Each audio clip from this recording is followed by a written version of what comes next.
Hello and welcome to Codebreak Album Club episode 3.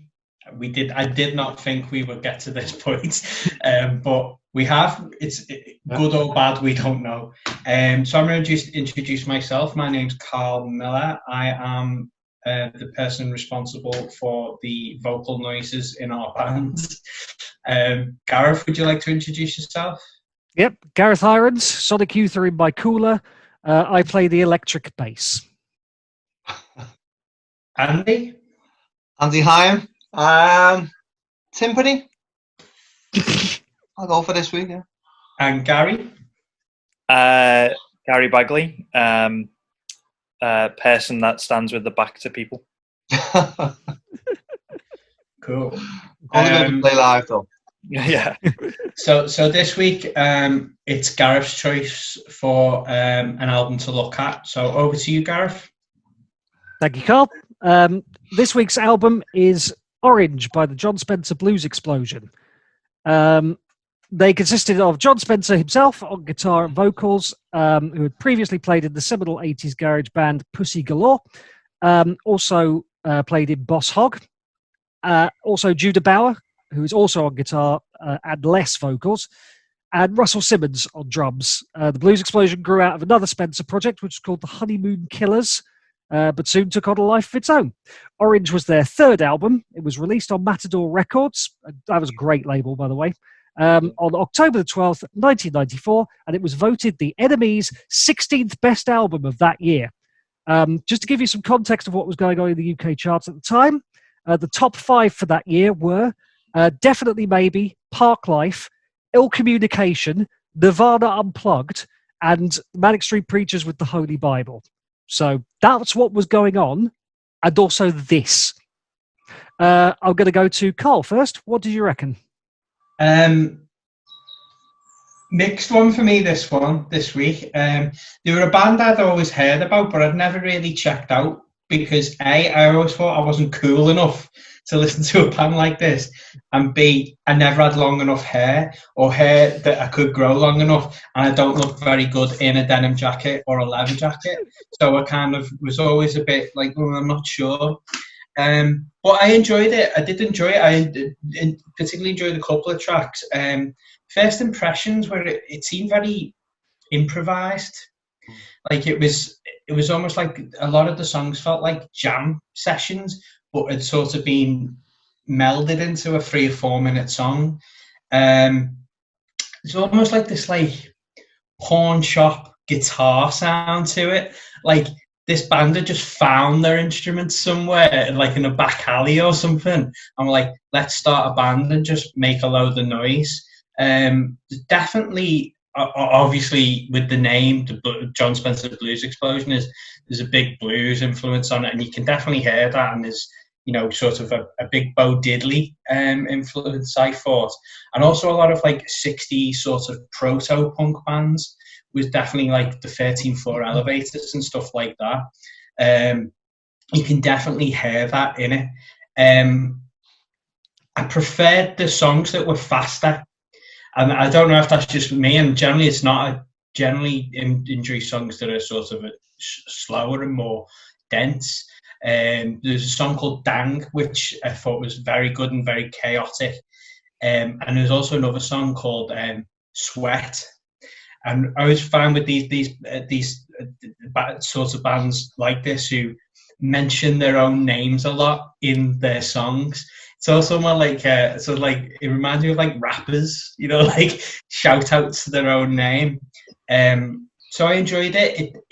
I can imagine that they would be a better live band maybe to watch than to sort of sit and listen to or pick particular tracks out. I think it'd be more of an experience than a sort of like you can dip in and out of it. I think it's something you got to maybe invest a bit of time in as well.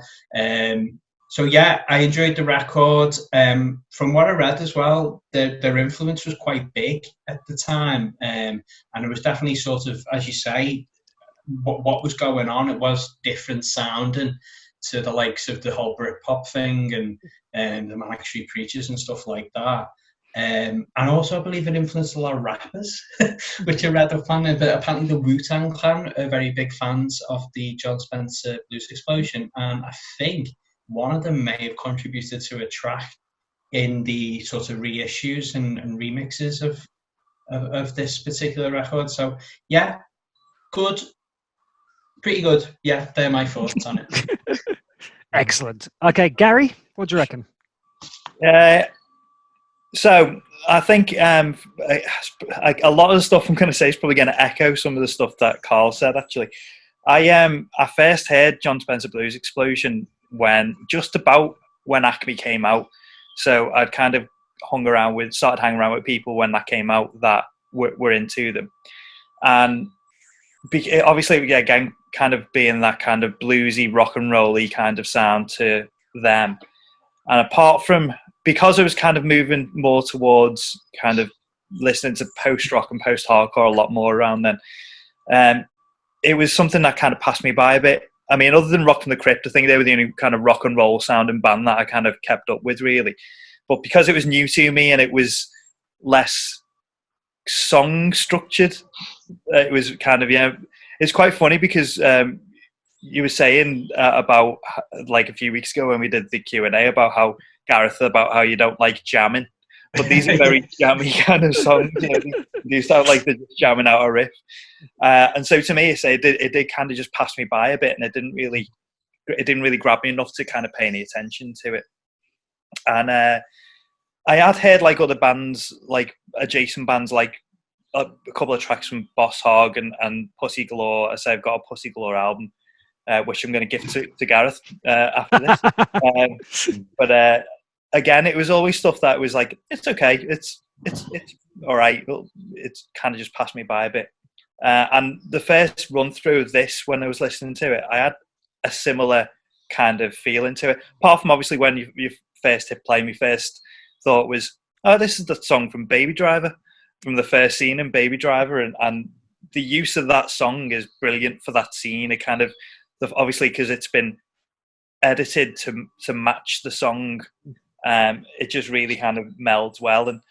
But other than that, I was thinking, again, it's okay. It's not something that I think I'll kind of ever really go back to. But I thought, I kept on playing it, and then it was about the third play.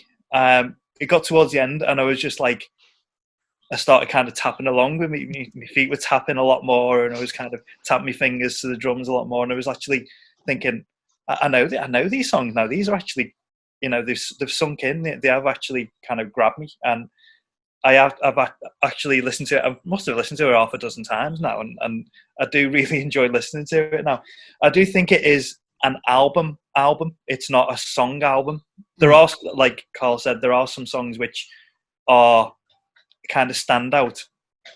But I think just as like a run through of track one all the way through, it sounds to me like that's how it should be listened to, rather than the likes of a Ben Folds 5, where you could probably pick out any track on the album and it's just like a single song. And this sounds like it should be listened to as a whole experience, a whole thing. Obviously kind of going through as well that, like, again, like Carl was saying, lyrically, not too much to kind of delve into there. It's, again, to me, it reminded me a bit of James Brown in the way he used lyrics in a lot of his songs. It was a way of kind of driving the groove rather than to be kind of interpreted in anything more than just a way of flowing in the song. And the songs are very groove orientated, and they use lots of different instrumentation to fill out the sound a lot, which is fun. Like Carl was saying as well, I just listened to it thinking this would be really fun live, more than really what you're meant to kind of experience. It's something that you should go see live, and then the record is meant to let you remind you of that live experience rather than it being just a listening experience of its own. Lastly, I think sequencing. I think the sequencing I probably would have slightly changed. As much as Greyhound's fun because obviously ends with the theremin and lots of kind of edits and samply bits, I think like maybe finishing with like Blues X-Man or something which just references the name a lot, I think would have been a bit more fun to fill it out, to finish it off with. But yeah, to me, it was a surprisingly fun experience. Something that I kind of didn't really think I'd ever really go back to, but I think I will be now. Excellent. Okay. And Andy, that leaves you. Lovely, thank you. Yeah, I enjoyed it too. I was also aware of the name from back in. Was it released in 91? 94. This. 94, sorry, yeah. But they were around for a couple of years previously. Yeah, they were. So I remember seeing the name a lot in press. You know, like probably I'm going back there. Probably it would have been Kerrang and sort of things like that. So I remember the name, and I remember seeing adverts for them all the time. But I'd never sort of been, out and bought a record pattern. But I did enjoy it. I like to, when I listen to something new, it makes me think of things. Whatever, it's like influences and things like that. And the first things I thought, it might sound a bit bizarre, this, but I thought this could have been listened to back in the late 60s in like Haight-Ashbury in San Francisco. When all the jam bands and stuff and all the hippies. And obviously it's more modern than that, but that's what brought to mind for me. Also, I'm pretty sure I was speaking to, I might have put it on the group thing the other night. Going back to, say, mid-90s, the Magnus on Hardman Street and Bumper, I'm pretty sure at some point I've walked in one of them places and Jon Spencer has been playing on the, and I can remember sort of, tapping my foot thinking, I'm not quite sure who this is, but I'm liking the groove in it and stuff. Also, it's the kind of, like, when you listen to the songs, it's the kind of, we're all familiar with the film High Fidelity, yeah? So if you in there, and I think it's, who is it? I think it's Jack Black who says to, sort of watch this now, and he puts a song on, and everyone's looking like, going to the records and start tapping and stuff and nodding their heads. It's that type of stuff to me. So I wrote a little list of what I first thought of me. Elvis, Danzig, Bang, the Magnus, Bumper, and Garage Rock. All things which came to mind when I first started listening to it. The opening track is quite,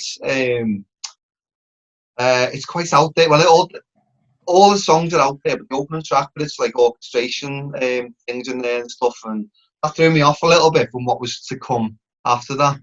So I was thinking, like, when I heard that, I was thinking, oh, this is a bit, different. And then sort of obviously, what I do like about it is all the different like tempo changes. So the drums will be playing some groove, and then it'll stop, and then the drums will come back in and play some like a slower beat or something like, and then the band will come in. And I can't remember. There's one song which always makes, I think it might be the second or third song in, where they come to the end of it, and it's like the singer's not ready to finish, and the band finish, and he's about to go into something else, and he goes, yeah, or something like that. I can't remember, but that makes me chuckle anyway.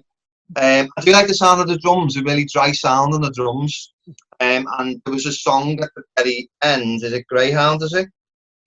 That's the last song. Yeah. Is that the last song? Yeah. Yeah. Yeah. There's a song. There's a bit on the. I'm talking from a drummer's point of view now. This is where he plays the bell on the hi hat, but he's playing the beat on it, and you don't really hear that much. And when you listen to it on your headphones, that sounds really nice. Two bands that I've got in my collection that they remind me of a little bit was a band called King Kong. I'm not sure you've heard of them. And another band's called the Coyotes, who were a bit sort of, and the Stray Cats as well, that sort of vibe. There's a lot of influences going on in there.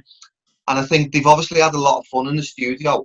And maybe, as Carl said before, I'm getting the feeling that they laid the tracks down and then someone found like a theremin somewhere, or like a bass synthesizer Moog thing or something, like, and thought, throw that on too, that'll sound great and stuff.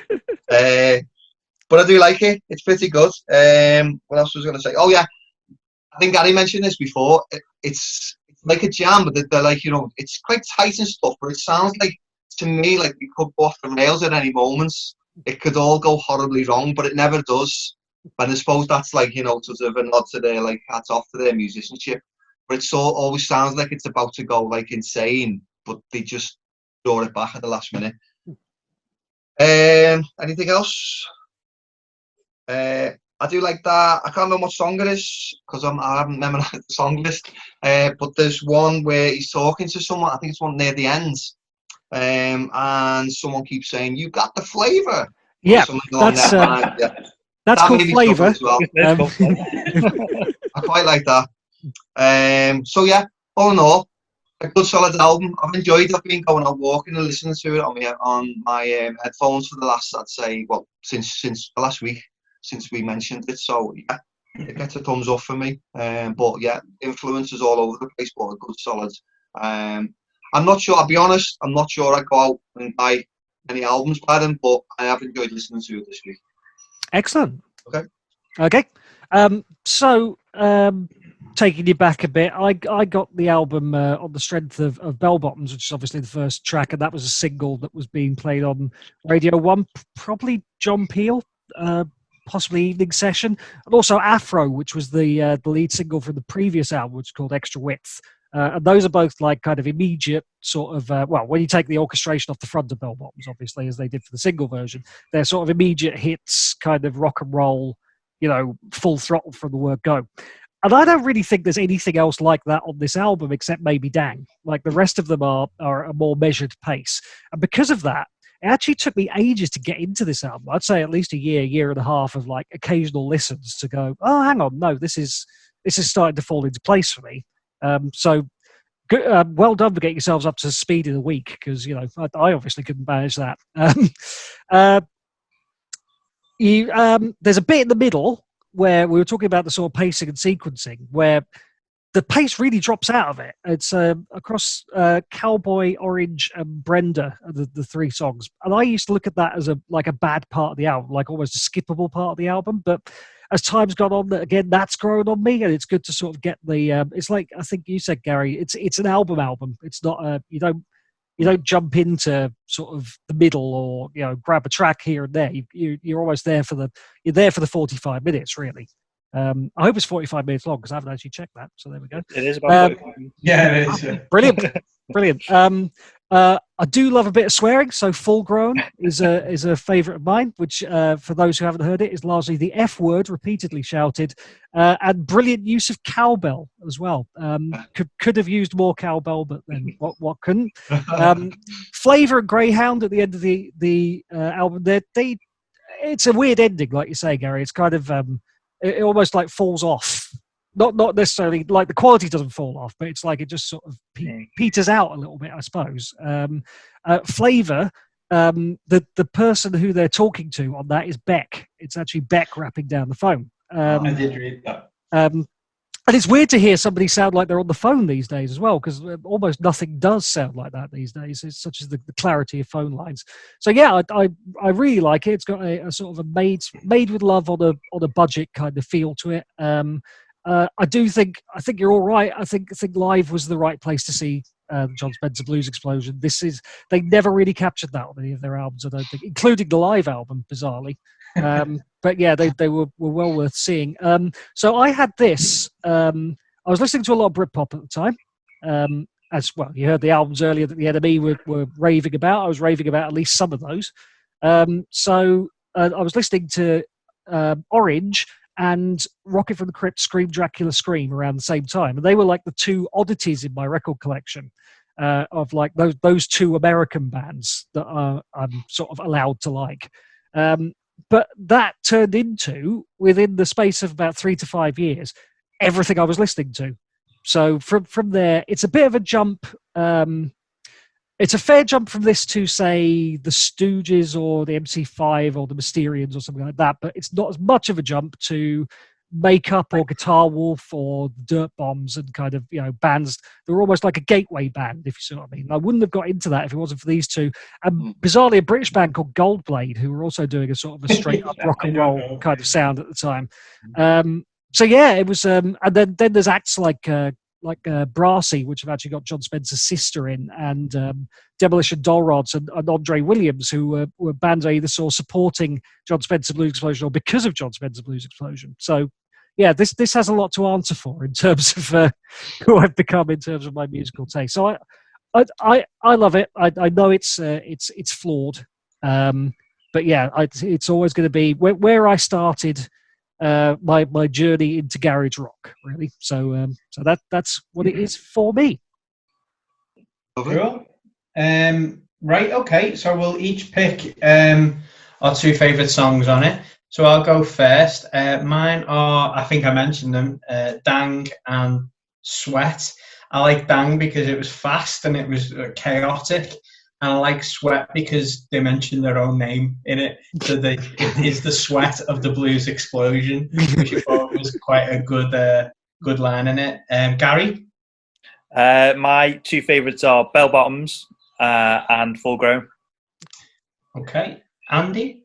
Yeah, my two favourites are Dang, again, really good song. And I do like Brenda. I'm a sucker for like a girl's name in it by any bands. So that sort of, like Brenda is not like your normal sort of get a name, girl's name. That was my nan's name. It's a lovely name. It's a lovely name, don't get me wrong, but it's like, you know, like an older generation there. I don't know. Hey, I'm talking myself into trouble now. I like the song anyway. It's really cool, and I like the drums in it. I think it's like more of a like straight rock and roll beat, but it's good. Okay, and finally, Gareth. I'm not going to say Dang because everyone else has picked. Actually, Dang and Sweat are the two I've got written down. We'll go with those. Full Grown, a very close third, but yeah, those I can't lie. Those are my two favorites. Okay, so we'll give them a score. So I'm going to give Orange by the Jon Spencer Blues Explosion 7.5 out of 10. Oof. Gary? I'm going to give it a 7 out of 10. Okay. Andy? 7 out of 10 for me too. 7! And finally, Gareth? I'm going to give it 9 out of 10. I don't think I would give any album 10 out of 10 really, because there always seems to be something that you could have done differently. So yeah, 9 out of 10, which you might take as a 10 really. Okay, so I think overall that's like late 7.9, something like that, we'll say. Okay, so what we're going to do now is Gary's going to introduce his pick for next week's episode. So next week we're going to have a review of this album. It's Good Luck, and the album title is Into Lake Griffey. Excellent. Okay, so we'll be looking at that next week, and we'll be listening to that over the next few days, and then we will do the same as we did tonight. So thanks for watching. Stay safe, look after yourself, and don't be a dick. See you soon. Bye. Bye.